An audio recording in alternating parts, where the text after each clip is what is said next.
A bitter winter night had settled over Bahawalpur, a cold that seeped into the bones and stole the last bit of warmth from the street. It was a cold that turned the breath into a mist and made every step a crunch on the frozen ground. The city, usually a vibrant tapestry of noise and color, was muted under the veil of the night. Streetlights cast long, lonely shadows, and the few people who were still out moved with a hurried, purposeful gait, their heads down against the biting wind. For Raheem, a homeless man in his late 50s, this cold was a constant companion, a presence as familiar as the gnawing ache in his stomach. He was a man of quiet dignity, his face a roadmap of a life marked by hardship but not defined by it. The lines around his eyes were not of anger, but of a resigned wisdom. His eyes, though weary, held a deep well of kindness. Dressed in a worn shalwar kameez and a thin blanket he clutched around his shoulders, his sole worldly possessions were a tattered cloth bag and a few crumpled rupees within it. He was on his way back to his usual spot under the flyover, a small patch of concrete shielded from the worst of the wind, when he saw her. Amna, in her early 20s, was huddled on a bench at a bus stop, her body trembling uncontrollably. Her clothes, though clean, were of flimsy cotton, completely inadequate for the freezing night. She looked pale, her face contorted in a silent struggle. She clutched her stomach, a gesture Raheem understood instinctively. It was a hunger so profound it had become a physical weight, a suffocating despair that robbed a person of their strength, their will, their very sense of self. He had known that feeling intimately for years, a ghost that haunted his every waking moment. He watched as she whispered, I can't, so hungry. And then, without warning, she slumped forward, her body giving out. A shiver, not from the cold, but from a surge of compassion, ran through Raheem. He knew this girl was not a beggar. Her clothes, though simple, spoke of a life that was once stable. Her collapse was not a performance, it was a desperate plea from a body at its breaking point. Raheem's own stomach was a hollow, aching void. The few rupees in his hand were his last hope for a warm cup of tea, a meager comfort to get him through the night. The choice was agonizing, a silent battle between his own survival and a stranger's suffering. He could have turned away, 100 different excuses whispering in his mind. The world was cold, life was hard, every person for themselves. But for a man who had nothing, empathy was a priceless currency. He saw not a stranger, but a reflection of his own vulnerability. He saw a daughter he had lost, a memory that still held the warmth of a life long gone. Allah Kunam, he muttered, in God's name. He quickly shuffled to a small dhaba, an eatery that was still open, its warm light a beacon in the cold. The owner, a grizzled man with a kind heart, saw Raheem approach. He knew the man's usual order was a cup of tea. But tonight, Raheem's request was different. A warm paratha, bhai, he said, his voice a low plea. He pushed his crumpled rupees across the counter, his last coins gone. He rushed back, his heart pounding, and knelt beside Amna. Beti? Wake up, child. Eat this. Please. He placed the warm paratha in her hands. The warmth of the bread was a shock to her cold skin. Amna's eyes fluttered open.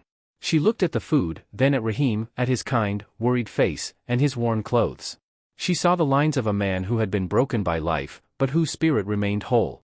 But, you, she whispered, her voice a thin thread. Don't worry about me. Eat. You need it more, he insisted. Tears streamed down Amna's face as she devoured the paratha. It was not just food, it was a lifeline, a testament to a stranger's profound humanity. Raheem watched, a small, genuine smile on his face, even as the hunger in his own stomach tightened its grip. He stood up slowly and disappeared into the cold night, a shadow of kindness leaving a glimmer of hope behind. Amna never saw his face again that night. But the memory of his act, the warmth of the paratha, and the kindness in his eyes, was a seed planted in the frozen ground of her soul. Amna had come to Bahawalpur with a dream as ambitious as it was fragile. She was a software engineer, a recent graduate with a full scholarship for a prestigious master's program. Her goal was to build an app that would change how people connected, a platform for genuine, human interaction. Her pride was as strong as her intellect. She had made her way to the city with a small amount of money, just enough for a week's accommodation before her scholarship funds were to be released. But a cruel series of misfortunes had left her stranded. She had been robbed of her bag with all her money, her passport, and her phone. Disoriented and terrified, she had spent 2 days wandering the city, too ashamed to ask for help from strangers. Her pride, her fierce independence, was a burden she carried. But that paratha, a gift from a man who had nothing, had shattered her. It had taught her that vulnerability was not a weakness, and that true wealth had nothing to do with money. It was in that moment, receiving that act of grace, that her new life truly began. She spent the next few days with a new resolve. She found a temporary job at a small internet cafe, working for food and a few rupees. The owner, a compassionate man named Faisal, was moved by her story. He allowed her to use a computer in her spare time. With his help, she managed to contact her family and friends, and within a week, she was back on her feet. But her perspective had changed forever. Her time on the streets had shown her a side of the world she had never known, a world where kindness was more precious than gold. She returned to her studies with a newfound determination. She started a small project, a simple app she named Raheem's Promise, designed to connect people in need with those who could help. It was a peer-to-peer charity platform, but its core principle was based on the simple, unconditional act of giving. It wasn't about publicizing a good deed, it was about the silent, anonymous transaction of compassion. She worked tirelessly, fueled by the memory of a man who had given her his last meal. She shared her story with investors, not just as a business pitch, but as a personal testament to the power of human connection. Her story, and the humanity behind her app, resonated deeply. The investors were not just buying into a product, they were buying into a philosophy. 3 months passed. The winter thawed, and the world moved on, but Amna's world was moving on a trajectory of its own. Her small startup grew exponentially, attracting not just investors, but also major tech companies looking to partner with a company with a strong ethical core. Her company, now called Humane Tech, was a thriving enterprise, and Amna, at just 22, was its CEO. The company she acquired last month belonged to none other than Mr. Shahid, a man who had built his empire on aggressive, cutthroat tactics. Amna, now in charge, called for an emergency board meeting. She stood in front of a conference room filled with executives, including a shocked and bewildered Mr. Shahid. He was a man who saw the world in black and white, in profits and losses. He couldn't comprehend how this young woman, who spoke of humanity and kindness, could have amassed the power to buy his company. Our new community outreach initiative isn't just about charity, Amna announced, her voice calm and clear. It's about investing in the heart of Bahawalpur. It's about recognizing the unsung heroes among us. She paused, her eyes scanning the faces in the room. Now, I have one more crucial detail to add. Something deeply personal. She walked to the front of the room and placed a framed photograph on the table. It was a slightly blurry, zoomed-in shot of Raheem from that winter night. The photo, taken with a borrowed phone from the internet cafe, was a testament to her journey. 3 months ago, on the coldest night of the year, I collapsed from hunger. I had lost my job, my savings, everything. My pride kept me from asking for help, but my body gave out. A homeless man, saw me. He used his last few rupees to buy me a paratha. He saved my life. The room was silent. A hushed murmur of disbelief spread through the executives. Mr. Shahid's face, usually a mask of corporate confidence, was a study in shock. That night, she continued, her voice full of emotion, I vowed that if I ever got back on my feet, I would find him. I used my last connections and my last bit of strength. I was a software engineer before I lost everything. I built a small app, contacted investors, and shared my story. It took everything, but I did it.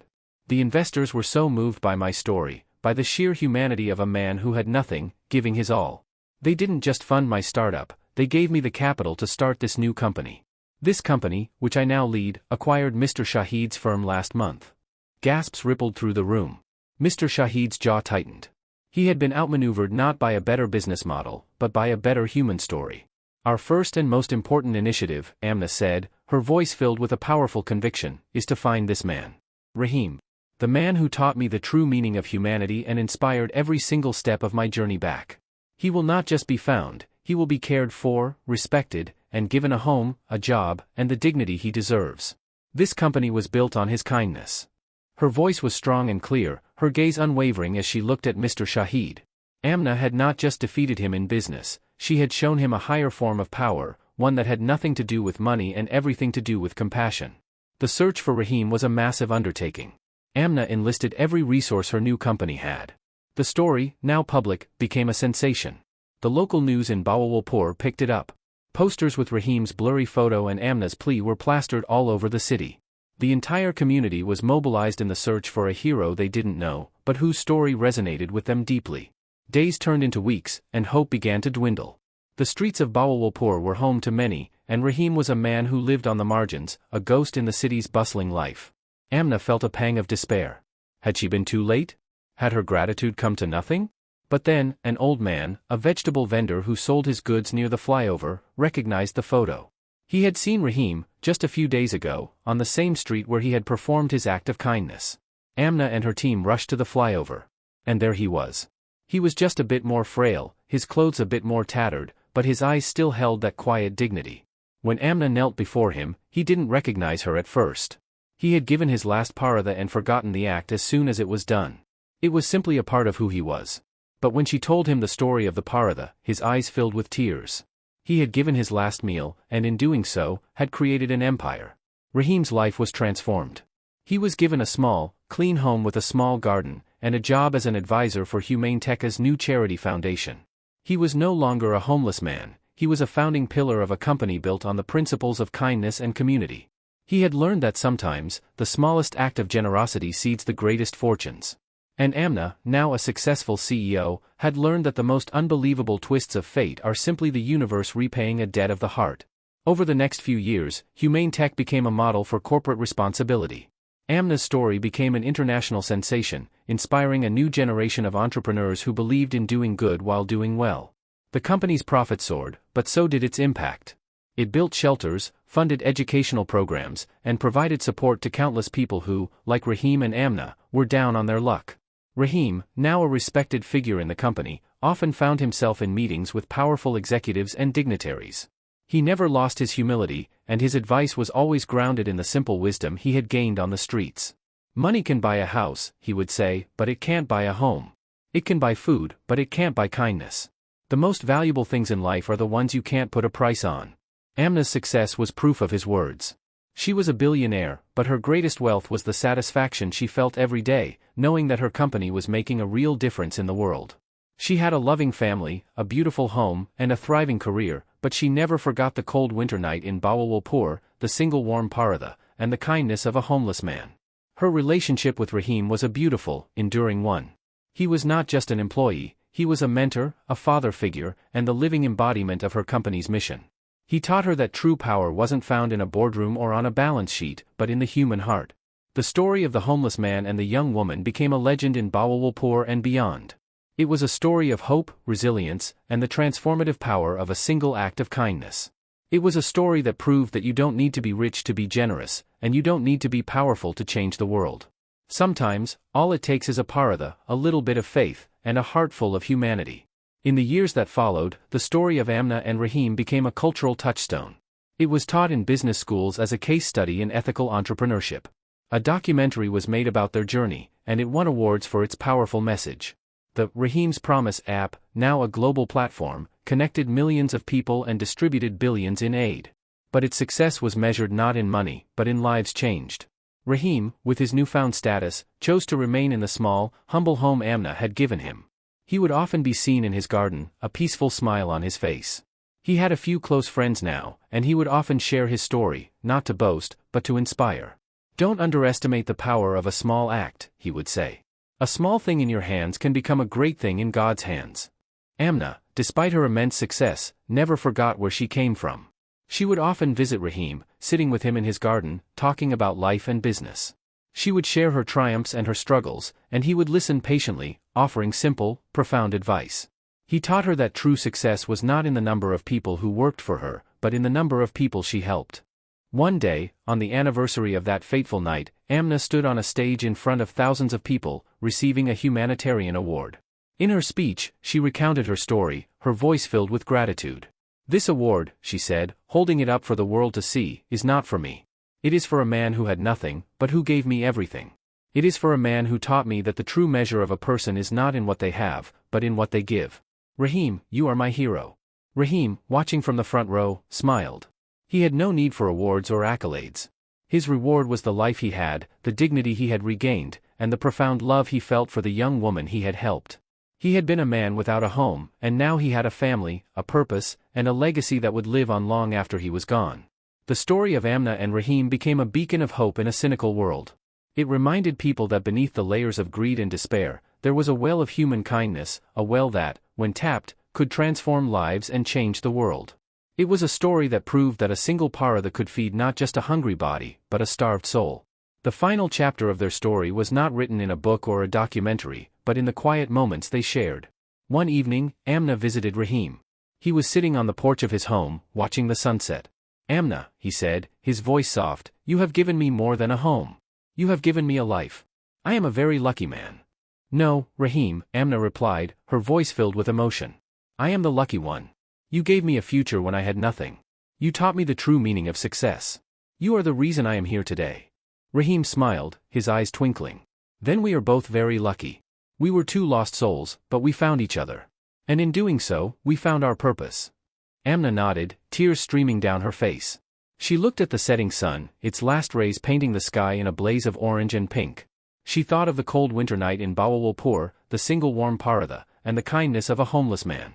She had gone from being a hungry student to a powerful CEO, but the most valuable journey she had ever taken was the one that led her back to that bus stop, back to the man who had shown her that the greatest act of love is not in what you receive, but in what you give. And in that simple, profound truth, she found her greatest victory.